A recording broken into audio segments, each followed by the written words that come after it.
మీ అమ్మాయి బాగానే కంట్రోల్లో ఉంచుతుంది.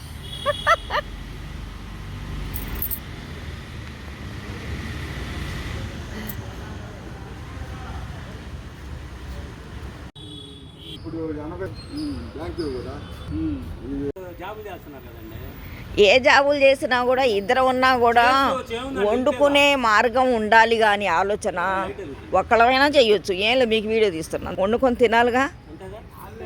ఇప్పుడు రాగి జావలు బయట పెట్టి అమ్ముతున్నారంటే ఇంట్లో ఆడవాళ్ళు చేస్తే ఎందుకు అమ్ముతారండి?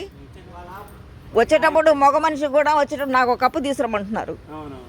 ఇంకా మనుషులు వెయిట్లు పెరగక రోగాలు రాక ఏమొస్తాయి?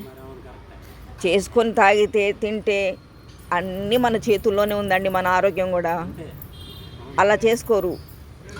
ఏం భలే జబ్బు వచ్చిందంటారు, చెబితే ఏమో చేసుకుంది కాబట్టి చెబుతుంది, లేకపోతే మనకేంది అంటారు. జరిగిన వాళ్ళు జరిగినట్టు మాట్లాడతారండి. ఆడవాళ్ళు కూడా అలా ఉన్నారు.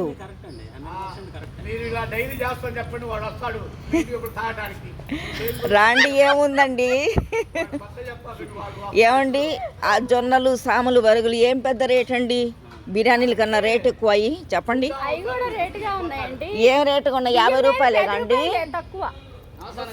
కేజీ 10 రూపాయలైనా కూడా మీకు జొన్నలు తెచ్చుకుంటే మీకు 15 రోజులు వస్తాయి. అదే బియ్యం మీకు 15 రోజులు రావుగా. శంకర్రావు అని చెప్పి ఆయన ఇదే కేజీ 150 తీసుకుంటాడు, 160 రూపాయలు తీసుకుంటున్నాడు. అరికెలు సామెలు ఇవన్నీ మొత్తం అన్ని అందుకు అంత రేట్ ఎందుకున్నాయి ఏమో. అక్కడ పల్నాడు బస్ స్టాండ్ దగ్గర నేను తెచ్చుకుంటాను. అరికెలు సాములు అవన్నీ కేజీ 50 రూపాయలేగా. 65 50గా కలవటం కాదండి, దేనే దానికే తెచ్చుకుంటా నేను.